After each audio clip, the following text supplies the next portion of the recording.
Eh bien, très bien. Bonsoir, merci Ravdré, bonsoir tout le monde. Donc, on va continuer notre étude des Pirkei Avot. Vous vous rappelez de la Mishnah dans laquelle on était hier. On était donc dans cet enseignement de Hillel qui nous disait la chose suivante: Ohev et Abriot, Omekarven la Torah, qu'il fallait être donc un élève de Hillel. Et être élève de Hillel, c'était donc aimer la paix, la poursuivre. On a vu jusqu'à où on doit aller pour poursuivre la paix, pour mettre la paix, surtout dans la relation que les gens doivent avoir les uns avec les autres. Et surtout, Ohev et Abriot ou Mekarvan la Torah, aimer les créatures. D'ailleurs, le notif de Vologine fait remarquer la chose suivante, il dit, il n'y a pas marqué d'aimer le bon juif. Ohev et Abriot, aime les créatures, toutes les créatures d'Hachem, il faut être capable de les aimer, ou Mekarvan la Torah, et de les rapprocher de la Torah. Donc, ça c'est l'élément sur lequel on s'est arrêté hier. Et évidemment, cette notion de rapprocher de la Torah les personnes qu'on aime, comme on l'avait vu, si vraiment tu aimes quelqu'un, tu n'as qu'une envie, c'est de partager avec lui quelque chose qui donne du sens à sa vie. Et donc, c'est un petit peu normal que tu n'as qu'une envie, c'est de lui faire découvrir la Torah. Évidemment, faire découvrir la Torah, c'est tout un art. C'est quelque chose qui d'abord passe à travers un phénomène d'exemplarité. Lorsqu'une personne voit en quoi la Torah te transforme dans ta dimension profonde en tant qu'individu, quand on voit ô combien la Torah crée de toi une dimension particulière, évidemment que celle-ci t'interpelle et va te permettre en effet d'ouvrir d'autres à vouloir aussi découvrir cet enseignement de la Torah. Et surtout, et ça c'est un enseignement que j'ai reçu de mes maîtres, rapprocher les gens de la Torah, c'est pas un job, évidemment, c'est leur faire découvrir la beauté, la génialité, la grandeur de celle-ci. Il ne faut pas niveler par le bas. Faire découvrir la Torah, c'est pas construire des démarches sur la culpabilité, sur la peur, sur l'angoisse des gens. C'est au contraire leur faire découvrir sa beauté, sa dimension merveilleuse, sa dimension exceptionnelle, sa dimension puissante, sa dimension divine. Et donc, on nous demande d'être de ses élèves. Ça veut dire que chacune et chacun d'entre nous est concerné, qu'on soit bien clair. Il n'y a pas, c'est les gens ils sont comme ça, ils disent, bon, il y a les rabbins, il y a les enseignants, il y a les grands rabbins, il y a les juges, il y a les scribes, il y a les businessmen, il y a les médecins, il y a les serruriers, il y a les plombiers, il y a les boulangers, il y a les traiteurs, etc. etc. Mazal Tov, et puis super, chacun son job. Non, non, pas du tout. On est tous concernés. Evemi Talmidav chez Aaron, c'est quelque chose qui s'adresse à l'intégralité d'entre nous. Et chacune et chacun d'entre nous peut en effet tout faire pour que la notion de paix et d'harmonie existe, et aussi de tout faire pour rapprocher les autres de la Torah parce que tu les aimes profondément. Et comme tu aimes profondément l'autre, tu n'as qu'une envie, et c'est là-dessus où j'insiste beaucoup, de lui faire découvrir la beauté de son héritage et ô combien cet héritage eh bien, le concerne et peut lui apporter quelque chose. Et comme nous l'avons vu, évidemment, ça passe à travers, avant tout, un phénomène d'exemplarité. Évidemment que la notion d'exemplarité, elle joue un rôle non négligeable à l'intérieur donc de cette notion d'être mekarev la Torah, c'est-à-dire de rapprocher les gens de la Torah. On dit bien être mekarev, les rapprocher, c'est-à-dire faire en telle sorte que les barrières qui les empêchent d'y accéder puissent sauter, enlever les préjugés, enlever les idées fausses, les idées reçues, et à partir de cela, eh bien, leur permettre de s'ouvrir à la découverte de cette chose merveilleuse qu'est la Torah. Suite de l'enseignement de Hillel. Et là, vous allez voir l'enseignement de Hillel dans la Mishnah d'après. Donc, on est dans la Mishnah 13. Alors, juste petite, parenthèse. Les Mishnayot dans Pirkei Avot, parfois, suivant les éditions, la 13, ça peut être la 14 ou la 12. Hein. Donc, moi, je parle de l'édition qui est la mienne. Autre chose aussi, c'est très intéressant parce que, pas le hasard, mais il se trouve que l'autre jour, j'étais en train d'étudier aussi un autre texte dans le traité de Edouyot et qui nous parle aussi de cette relation entre Hillel et Shammai. Et ce qui est très intéressant, c'est que là-bas, on nous raconte le nombre de fois où Hillel s'est rangé à l'avis de Shammai, c'est-à-dire n'a pas eu peur de dire « Eh bien, je crois que j'ai mal compris, j'ai mal interprété, j'ai mal perçu les choses et je me range à l'avis de Shammai pour montrer encore la grandeur de ses maîtres qui étaient capables de reconnaître lorsqu'ils avaient mal compris les choses et devant tout le monde dire « Eh bien, en effet, je me range à l'avis de celui avec lequel j'étais opposé et ce sans aucun état d'âme parce que l'enjeu, c'était pas eux, mais évidemment, c'était l'univers du savoir, de la connaissance et surtout de tendre vers la vérité. Donc notre Hillel, d'accord, eh bien disait autre chose. Ah, au fait, ben voilà, allez, je suis un petit peu dans une veine détendue. Hillel, allez. Peut-être que certains connaissent l'histoire, donc ça va faire une petite révision. D'autres ils ne la connaissent pas. Vous savez que Hillel était quelqu'un de très très très pauvre. Hillel était très pauvre et à l'époque, pour pouvoir accéder à la maison d'études, il fallait payer quelque chose. Oui, il y a eu une époque dans laquelle il fallait payer. Alors il ne fallait pas payer 200 € par mois, mais il y avait un gardien qui s'occupait de la maison d'études, il fallait payer le chauffage, etc. En deux mots, c'était comme une cotisation qu'on paierait dans une synagogue. Hein. C'est-à-dire qu'en deux mots, la synagogue, elle ne fonctionne pas toute seule. Il y a de l'électricité, il y a du gaz, voilà, donc il faut bien. Et donc, il fallait donner un petit quelque chose. Et Hillel n'avait pas. Et donc, Hillel avait peut-être face à lui un gardien un peu obtus, un peu brut de décoffrage, qui disait, t'as pas, tu rentres pas. Et Hillel voulait terriblement apprendre la Torah, et tout le monde connaît cette histoire, et si on ne la connaît pas, ça nous ferait une petite révision, et sinon c'est pour nous imprégner encore un petit peu de la grandeur de ses maîtres. Eh bien Hillel, qui est encore un jeune homme, eh bien, va monter sur le toit, va se coucher et essayer d'écouter à travers la lucarne qui est entrouverte l'enseignement des maîtres. Nous sommes dans les mois d'hiver, nous sommes en terre d'Israël, et nous sommes dans un lieu dans lequel la neige va tomber. Hillel va être recouvert de neige, et à un moment... les maîtres se disent c'est curieux, il fait sombre au-dessus et ils constatent qu'il y a une forme humaine qui est sur le toit, ils montent, il a les transits de froid, on est Shabbat et évidemment ils allument un feu pour pouvoir réchauffer Hillel et le sauver et c'est celui-là, c'est ce Hillel-là qui en effet va nous donner ses enseignements pour voir la notion de Messirut Nefesh, de don d'eux-mêmes qu'avaient ces personnages qui faisaient tout pour accéder au savoir et à la connaissance. Et au passage, je racontais une deuxième histoire. Et cette deuxième histoire, allez, ce soir je me sens vaine, je crois qu'on est là dans l'univers de Yom HaShoah, n'est-ce pas actuellement, c'était hier, enfin, c'est cette époque où en Israël on a décidé de célébrer Yom HaShoah. Eh bien, il y a en Israël un maître qui s'appelle le Rav Asher Weiss. Rav Asher Weiss, qui est un des décisionnaires les plus incroyables de notre époque. C'est quelqu'un de relativement jeune, il doit avoir 63, 64 ans, et c'est quelqu'un, ou un peu plus jeune, non, il est un peu plus âgé, mais pas beaucoup, c'est quelqu'un qui a connaissance gigantesque.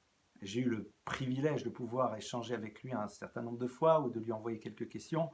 C'est colossal, c'est-à-dire enfin, quand je le vois, je me dis, bon, c'est bon, j'allais retourner traire mes vaches, quoi. C'est une somme, c'est-à-dire, vous voyez la bibliothèque qui est derrière, tout ça c'est dans sa tête, il connaît tout.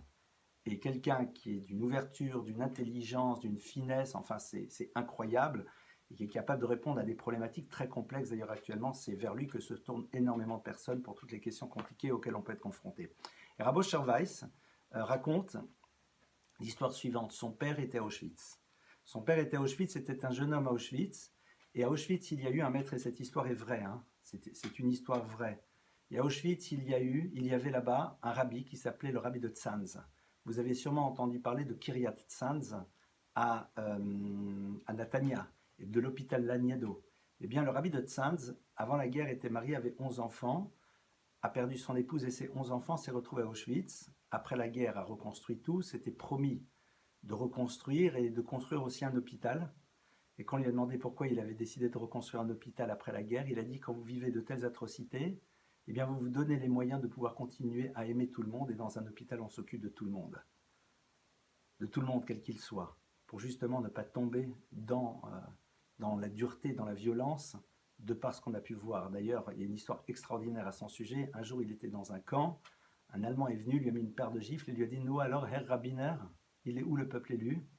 Le Tzanz Rebbe lui a répondu, il lui a dit « Il continuera à être élu tant que moi je resterai de mon côté, je ne serai pas du vôtre. » Pour vous dire qui étaient ces personnages. Et le Tzanz Rebbe est donc à Auschwitz. Et le père de Rabbi Asher Weiss, à 17 ans, il est à Auschwitz.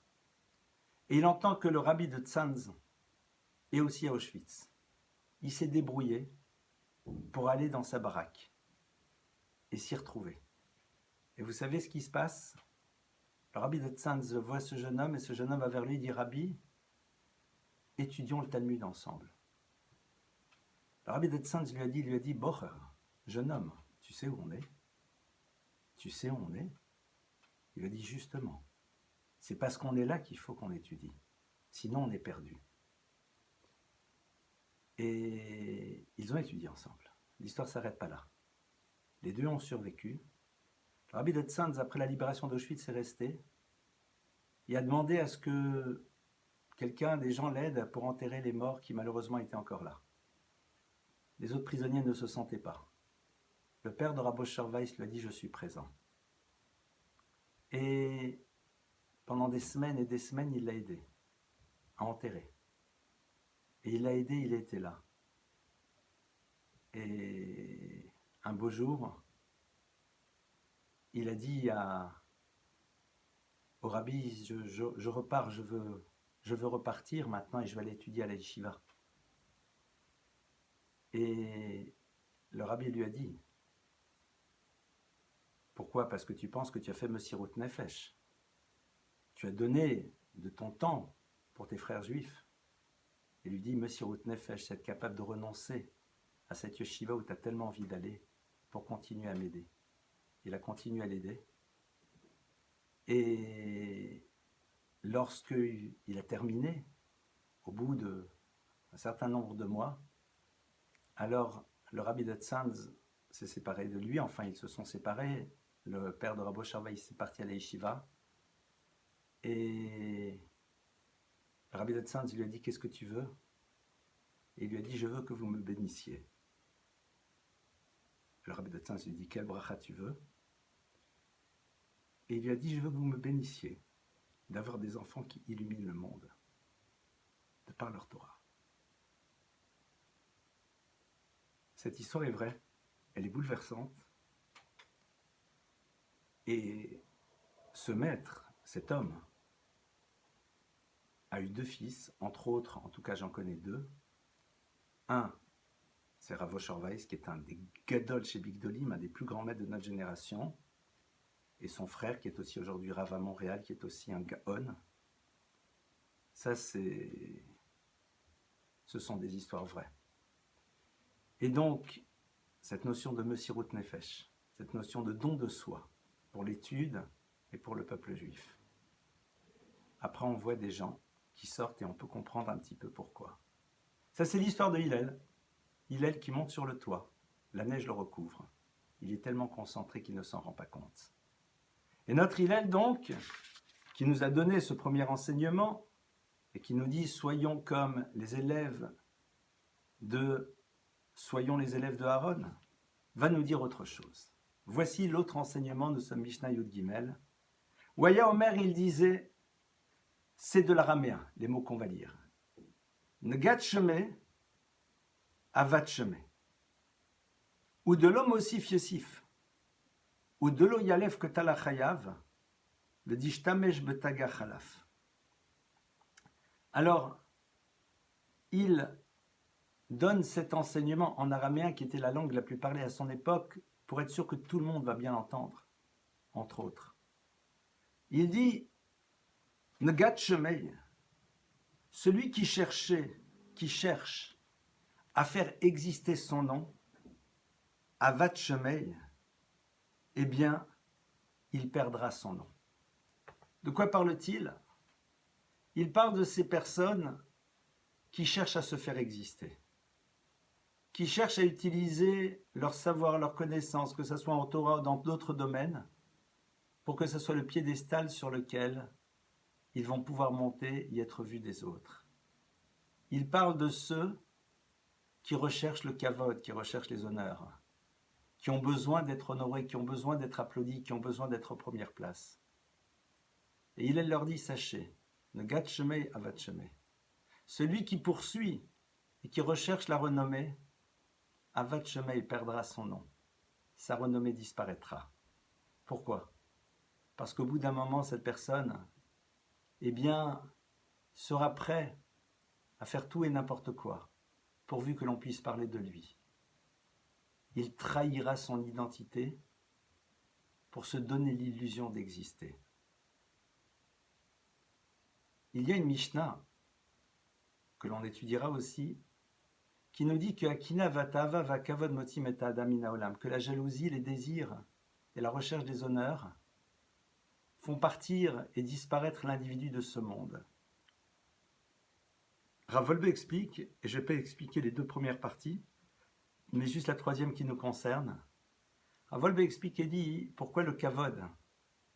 C'est ce qui le fait disparaître du monde. Alors, les gens vont croire parfois, ça veut dire que c'est genre une sanction. Pas du tout. Il ne s'agit pas de ça, dit-il.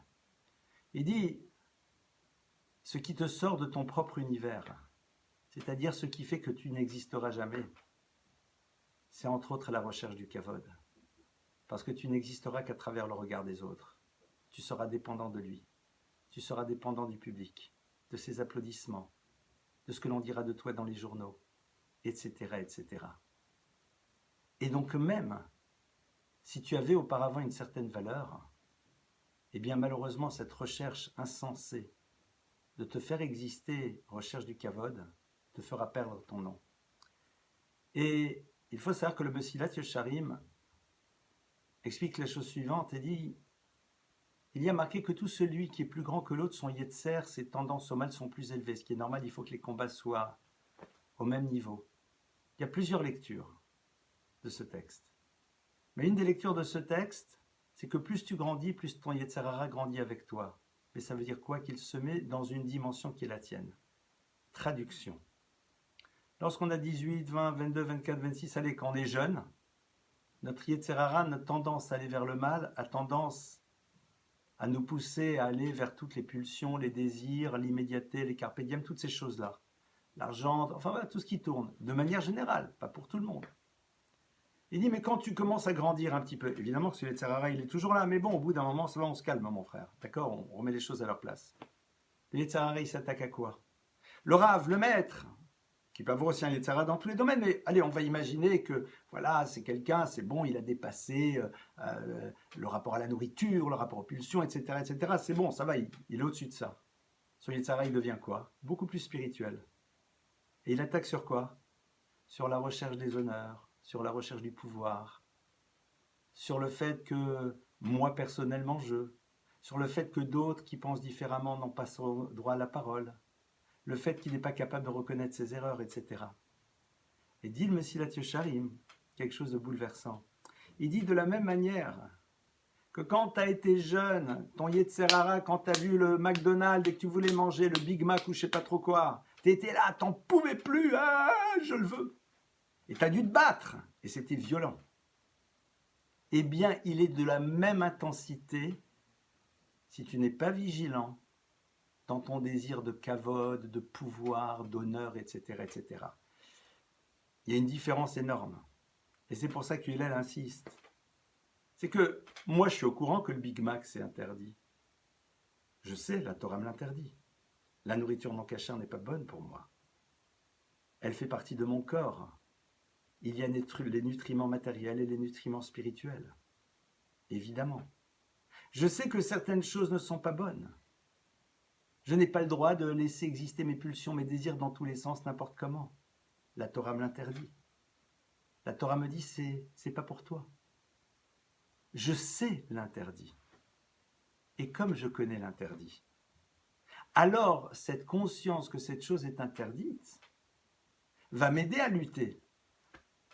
Mais est-ce qu'il y a marqué dans la Torah de manière claire, attention de ne pas rechercher les honneurs, attention de ne pas chercher à te faire exister, attention à ne pas chercher à être sur le devant de la scène, etc., etc. C'est pas vraiment marqué. Évidemment que la Torah m'en parle, mais pas de la même manière. On ne me l'a pas transmis quand j'étais enfant de la même manière. Et donc j'ai même pas cet avantage de savoir que c'est interdit et que c'est quelque chose duquel je dois m'éloigner. Et c'est la raison pour laquelle Hillel va venir.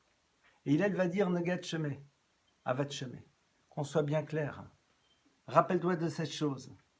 Si tu recherches sans arrêt à te faire exister, Avat Shemé, eh bien, tu n'existeras plus du tout parce que ta réputation partira. Ou de l'homme aussi fiesif. Et celui qui ne rajoute pas, Yessif oubliera. De quoi s'agit-il? Eh bien, du rapport à l'étude. Celui qui n'est pas sans arrêt dans le désir d'apprendre encore, eh bien, même ce qu'il connaît, il risque de l'oublier. Et c'est vrai que ici, Hillel, qui véritablement s'est battu pour apprendre, nous ouvre à quelque chose qui, quand on est dans le monde de l'étude, on a appris à le savoir, mais quand on n'est pas encore dans le monde de l'étude, parfois on l'ignore et on n'en a pas conscience. Regardez. Aujourd'hui, quand on apprend, de manière générale dans nos sociétés, on apprend essentiellement pour pouvoir avoir des compétences dans un certain nombre de domaines qui nous permettront par la suite de le retraduire dans un monde professionnel. Ça, c'est de manière générale le rapport qu'on a à l'étude. Pour la Torah, l'étude, c'est un puits sans fond. Ce n'est pas quelque chose qui est là pour obtenir un diplôme, c'est une valeur en tant que telle. Une valeur en tant que telle et on ne s'arrête jamais d'étudier toute sa vie. Je crois que je vous avais raconté une fois ici, alors est-ce que c'était dans ce cours ou dans un autre cours, je la raconte vite, comme ça au moins ceux qui la connaissent, ça passera plus rapidement. C'est l'histoire de cette communauté dans laquelle il y a un nouveau rabbin et la communauté là-bas donne un salaire au rabbin et un logement de fonction.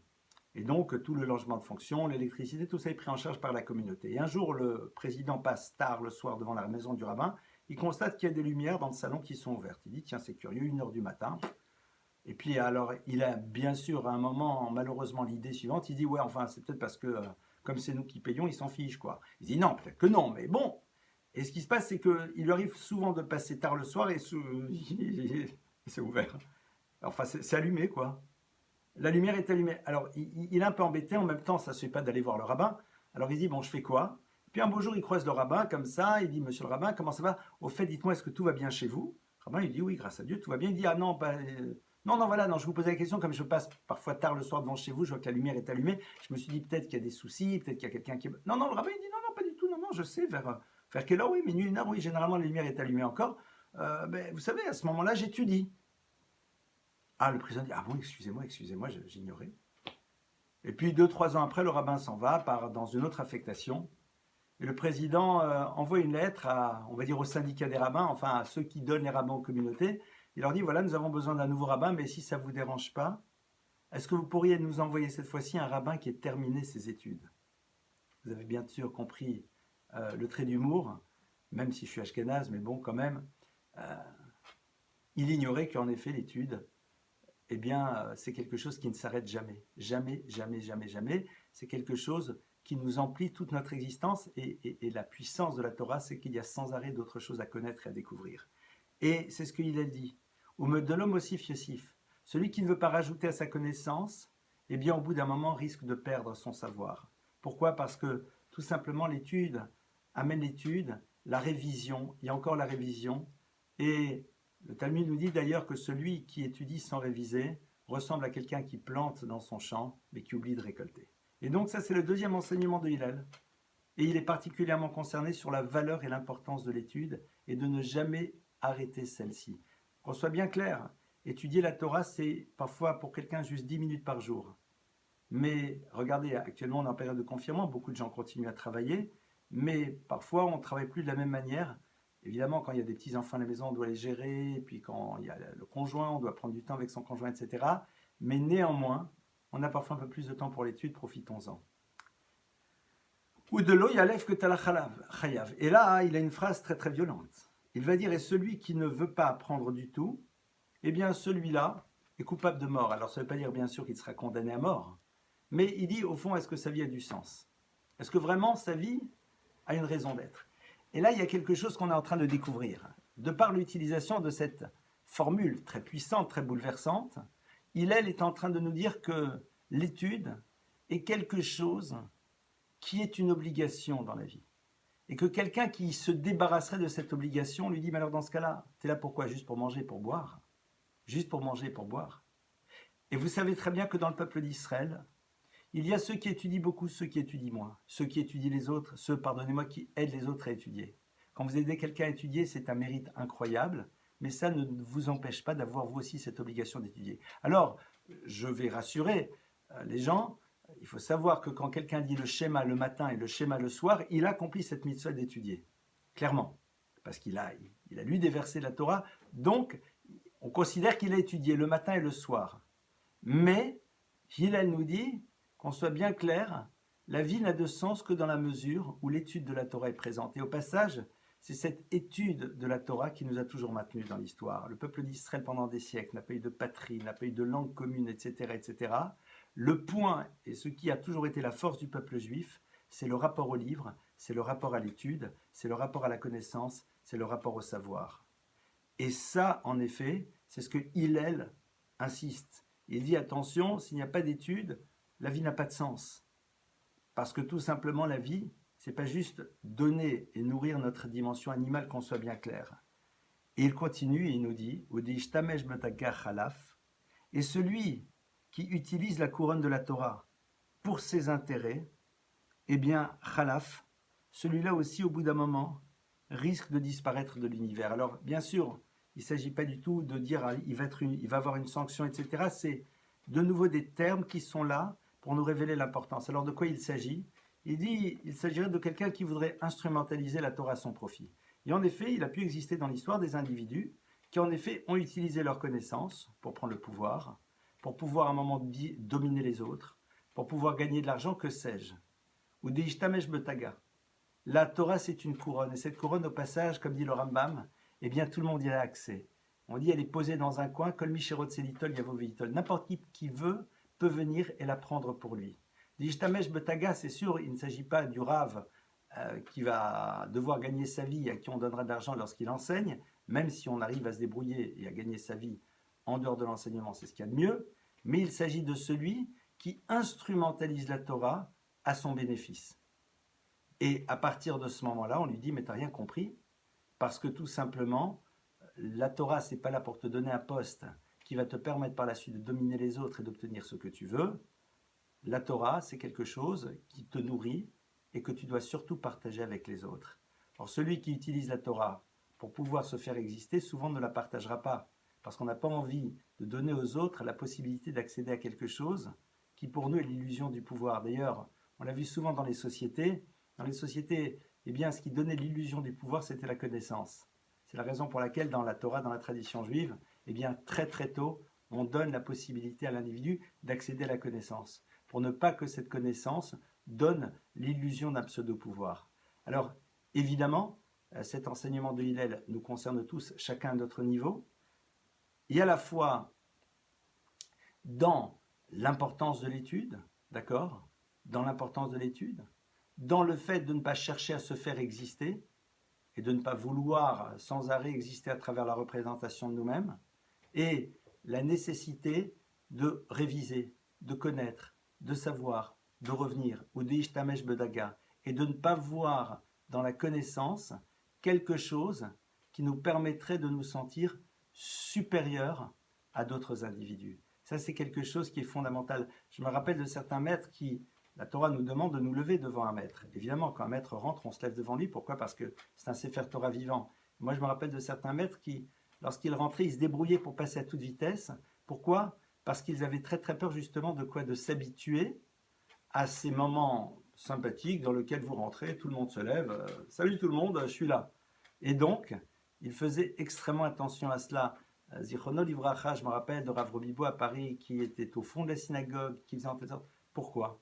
Parce que ces gens avaient une peur bleue, si je peux m'exprimer ainsi, du kavod, de l'honneur, et à un moment, du danger qu'il y aurait de pouvoir prendre le pouvoir à travers le fait qu'ils avaient donc la connaissance.